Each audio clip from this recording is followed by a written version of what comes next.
প্রতিদিন একটি সূরা আপনি পাঠ করুন, আপনার শত্রু জীবিত থেকেও জ্যান্ত লাশ হয়ে থাকবে। আপনি দেখে একেবারে আনন্দিত হয়ে যাবেন।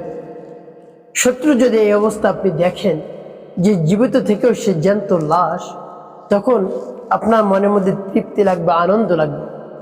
আনন্দ লাগা উচিত না মানুষের কষ্টে, তবে আপনাকে যে ক্ষতি করেছে, আপনি যখন কষ্ট পেয়েছেন তখন আপনার অন্তর তো ক্ষত বিক্ষত হয়ে গেছে যে আমাকে এত পরিমাণ কষ্ট দেয়, এত ক্ষতি আমার করে, জানের ক্ষতি করে, আমার মালের, সম্পদের, সম্মানের, তারপরে আমার পরিবারের সকলের ক্ষতি করেছে।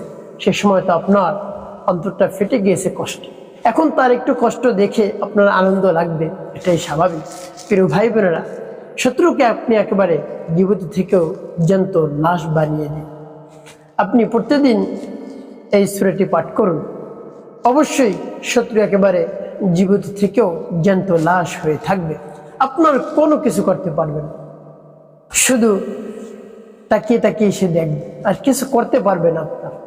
প্রিয় ভাই বোনেরা, আপনার অনেক ধরনের শত্রু থাকতে পারে, জানের শত্রু, মালের শত্রু, সম্মানের শত্রু, সম্পদের শত্রু, পরিবারের শত্রু, অনেক রকমের শত্রু থাকতে পারে। আপনার এমন শত্রু রয়েছে, শত্রুর কারণে আপনি বাড়ির থেকেও বের হতে পারছেন, একা একা কোথাও যেতেই পারেন না।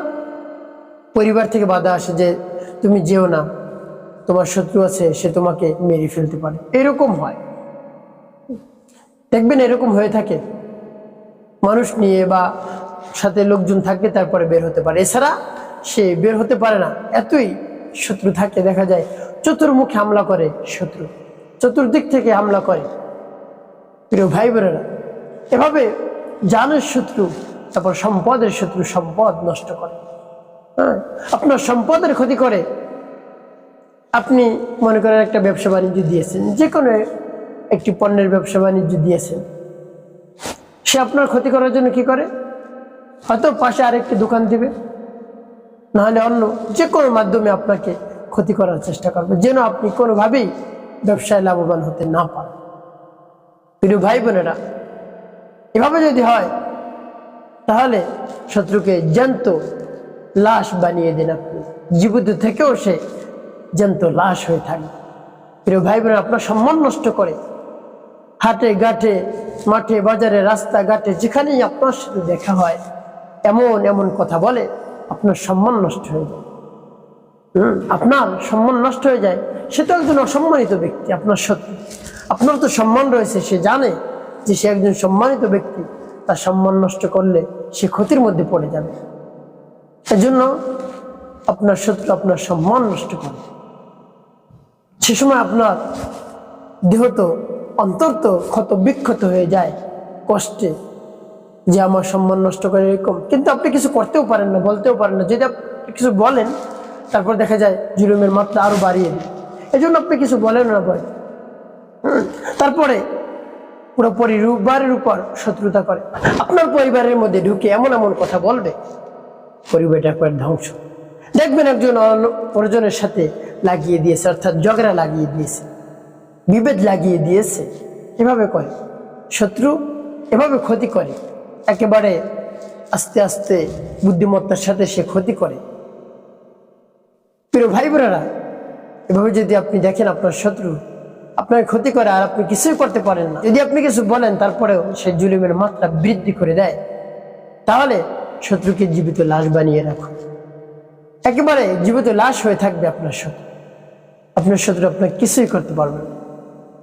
তারপরে আপনার সন্তানের শত্রু রয়েছে, আপনার সন্তানদেরকেও অনেক ক্ষতি করে, কোনোভাবেই কাউকে ছাড়ে না শত্রু। প্রিয় ভাই বোনেরা, এভাবে যদি শত্রু থাকে, জানের শত্রু, সম্পদের শত্রু, সম্মান নষ্ট করে শত্রু, পরিবারের শত্রু, সন্তানের শত্রু, তাকে দমন করুন, নিস্তেজ করে দিন। আপনি একেবারে আনন্দিত হয়ে যাবেন। প্রিয় ভাই বোনেরা, আপনি একেবারে হতাশাগ্রস্ত হয়ে পড়েছেন, আপনার শত্রুর অনেক জনবল রয়েছে, অর্থ সম্পদ রয়েছে, কিন্তু আপনার অর্থ সম্পদ কম, তার সাথে কোনোভাবেই আপনি পারছেন না, কথায় পারছেন না, অর্থ সম্পদে পারছেন না, জনবলে পারছেন না, কোনোভাবেই পারছেন না। আপনি নিরুপায় হয়ে গেছেন। কোনো সমস্যা নেই, আপনার সাথে আল্লাহ রয়েছে, আপনার সাথে আল্লাহ রয়েছে। আপনি আমার দেখার নিয়ম অনুযায়ী আমল করুন, দেখবেন আপনার শক্তি শত্রুর চেয়ে বৃদ্ধি হয়ে গেছে। শত্রুর সামনে লাঠি নিয়ে যেতে হবে না, জনবল নিয়ে যেতে হবে না, অর্থ সম্পদের দরকার নেই। শত্রুর নিজের মধ্যেই শুরু হয়ে যাবে আগুন আর আগুন, তার শরীর ঝলসে যাবে, শরীরের মধ্যে একেবারে ক্ষত বিক্ষত হবে। আপনাকে যে পরিমাণ ক্ষতি করেছে, আপনার উপর জুলুম নির্যাতন চালিয়েছে, এর চেয়ে 4 গুণ বেশি ক্ষতিগ্রস্ত হয়ে যাবে সে, যদি পরিপূর্ণ বিশ্বাস নিয়ে আস্থা নিয়ে আপনি আমলটি করতে পারেন। প্রিয় ভাই বোনেরা, আর যদি সন্দেহ থাকে মনের মধ্যে যে আমলটি করতেছি আমি কি উপকার পাবো কি পাবো না, যদি এরকম সন্দেহ থাকে তাহলে আপনি উপকৃত হতেও পারেন, না হতে। এই জন্য আপনি পরিপূর্ণ বিশ্বাস এবং আস্থা নিয়ে আমলটি করবেন। প্রিয় ভাই বোনেরা, আমলটি কিভাবে করবেন, কখন করবেন আমি বলে দিচ্ছি।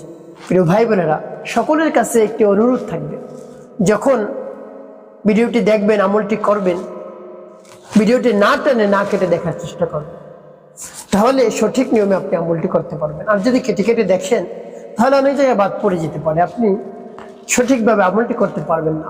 প্রিয় ভাই বোনেরা, এই জন্য অনুরোধ থাকবে শুরু থেকে শেষ পর্যন্ত দেখার। প্রিয় ভাই বোনেরা, কোন সময় আমলটি করবেন? আমলটি করবেন আপনি রাতে ঘুমাতে যাওয়ার পূর্বে। রাতে ঘুমাতে যাওয়ার পূর্বে, সে সময় আপনার মন স্থির থাকে। প্রতিদিন রাতে ঘুমাতে যাওয়ার পূর্বে আমলটি করবেন। রাতে এশার নামাজ আদায় করে আপনার সব কাজবাজ সেরে তারপরে আপনি যখন একেবারে ফ্রি হয়ে যাবেন, কোনো কাজ নেই, ঘুম ছাড়া আর কোনো কাজ নেই সামনে, সেই সময় আপনার মনকে স্থির করে মাত্র আপনি 2-4 মিনিট সময় ব্যয় করুন। শত্রু জীবিত থেকেও মৃত্যু লাশ হয়ে যাবে, জীবিত থেকেও জ্যান্ত লাশ হয়ে থাকবে, কিছুই আপনারা করতে পারবে না, শুধু দেখবে। প্রিয় ভাই বোনেরা, রাতে যখন ঘুমাতে যাবেন এর পূর্বে কি করবেন? আপনি যে বিছানাটায় ঘুমাবেন সেই বিছানাটা উত্তম পন্থায় যাবেন, সুন্নত তরিকায়, যেমন বিসমিল্লাহির রহমানির রহিম, বিসমিল্লাহির রহমানির রহিম, বিসমিল্লাহির রহমানির রহিম 3 বার বিসমিল্লাহ বলে 3 বার ঝাড়বেন। তারপরে আপনার যদি অজু না থাকে তাহলে অজু করবেন, আর অজু থাকলে তো ভালো। উত্তম রূপে অজু করে আপনি বিছানায় বসবেন, বসে আমলটি শুরু করবেন, আর কিবলামুখী হয়ে বসবেন। খেয়াল করবেন পশ্চিম দিকে ফিরে আপনি বসবেন। তারপরে সর্বপ্রথম কি পাঠ করবেন? আপনার জীবনের সমস্ত গুনার কথা স্মরণ করে ক্ষমা প্রার্থনা করবেন। আস্তাগফিরুল্লাহ রাব্বি মিন কুল্লি যামবি ওয়া আতুবু ইলাইহি লা হাওলা ওয়ালা কুওয়াতা ইল্লা বিল্লাহিল আলিয়্যিল আযীম।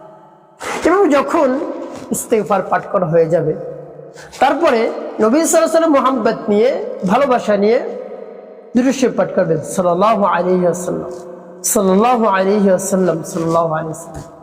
এবং যখন ইস্তেগফার এবং দুরূদ শরীফ পাঠ করা হয়ে যাবে, তারপর আপনি সেই সূরাটি পাঠ করবেন। সেই সূরাটি পাঠ করে কি কি করবেন আমি পরবর্তীতে বলে দিচ্ছি। আগে সূরাটি শুদ্ধ করে কেমন করে পাঠ করবেন বলে দিচ্ছি। তবে সূরাটি পাঠ করার পূর্বে আপনি মনে মনে আল্লাহ রাব্বুল আলামিনের কাছে দোয়া করবেন, হে আল্লাহ, আমার শত্রুর যন্ত্রণা আমি অতিষ্ঠ হয়ে পড়েছি, দুশ্চিন্তার মধ্যে পড়ে গিয়েছি, শুধু আমার ক্ষতি করে, আমার সম্পদের ক্ষতি করে, সম্মানের ক্ষতি করে, পরিবারের, সন্তানের এবং আমার জানের কোনো নিরাপত্তা নেই শত্রুর জন্য। শত্রুর অনেক শক্তি রয়েছে আল্লাহ, যদি প্রতিবাদ জানাই আরো বেশি জুলুম নির্যাতন আমার উপর করে, হে আল্লাহ আপনি শত্রুর মনকে নরম করে দিন, গলিয়ে দিন, সেজন্য আমার কোনোদিন ক্ষতি আর না করে। এভাবে রব্বি কারিমের কাছে আপনি বলবেন, হে আল্লাহ শত্রুকে হিদায়াত দান করুন, পরিপূর্ণ হিদায়াত দান করুন, শত্রুর মনকে নরম করে দিন, শত্রু যেন আমার আর কোনো ধরনের ক্ষতি না করে, আমার যদি উপকারে কাজ আসে। যে পরিমাণ ক্ষতি আমার করেছে, হে আল্লাহ তার চেয়ে বেশি উপকার যেন আমার করে দেয়। এভাবে রব্বি কারিমের কাছে আপনি বলবেন। যখন এভাবে বলা হবে, তারপরে আপনি সেই সূরাটি পাঠ করবেন সহি শুদ্ধ করে। আমি আপনাদেরকে বলে দিচ্ছি, যেমন বিসমিল্লাহির রহমানির রহিম, তাব্বাত ইয়াদা আবি লাহাবিন ওয়া তাব, মা আগনা আনহু মালুহু ওয়া মা কাসাব, سيصلى نارا ذات لهب وامرأته حمالة الحطب في جيدها حبل من مسد। এভাবে যখন সূরা লাহাব পাঠ করা হয়ে যাবে তারপরে আপনি একটু ফুলেন, তারপর আপনি আবারও পাঠ করবেন বিসমিল্লাহির রহমানির রহিম তাব্বাত ইয়াদা আবি লাহাবিন ওয়া তাব মা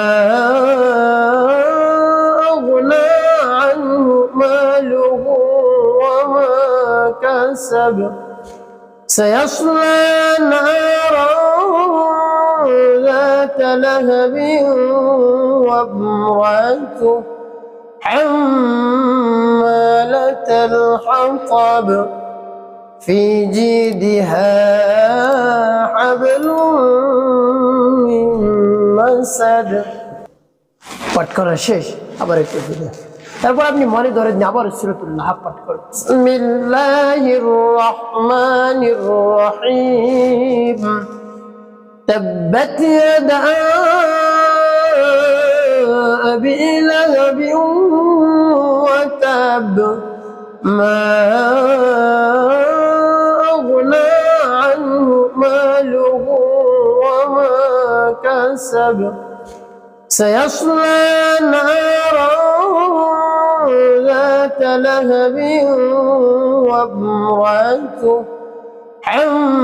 حمالة الحطب في جيدها حبل من مسد। পাঠ করার সামনে একটু ফিরে প্রিয় ভাই বোনেরা, কতবার তবে 3 বার আপনি পাঠ করবেন। প্রতিদিন একটি সূরা আপনি 3 বার পাঠ করবেন ঘুমানোর পূর্বে। তারপর কি করবেন আমি বলে দিচ্ছি। প্রিয় ভাই বোনেরা, এভাবে মনকে স্থির করে পরিপূর্ণ বিশ্বাস নিয়ে সূরা পাঠ করবেন। তারপরে নবী সাল্লাল্লাহু আলাইহি সাল্লামের মুহাব্বত নিয়ে, ভালোবাসা নিয়ে আপনি 5 বার দুরূদ ইব্রাহিম পাঠ করবেন গুনে গুনে, একবারও কম পাঠ করবেন না। আল্লাহুম্মা সাল্লি আলা মুহাম্মাদ ওয়া আলা আলি মুহাম্মাদ কামা সাল্লাইতা আলা ইব্রাহিম ওয়া আলা আলি ইব্রাহিম ইন্নাকা হামিদ। اللهم بارك على محمد وعلى ال محمد كما باركت على ابراهيم وعلى ال ابراهيم انك حميد مجيد. اللهم صل على محمد وعلى ال محمد كما صليت على ابراهيم وعلى ال ابراهيم انك حميد مجيد. اللهم بارك على محمد وعلى ال محمد كما باركت على ابراهيم وعلى ال ابراهيم انك حميد مجيد. اللهم صل على محمد وعلى ال محمد كما صليت على ابراهيم وعلى ال ابراهيم انك حميد مجيد.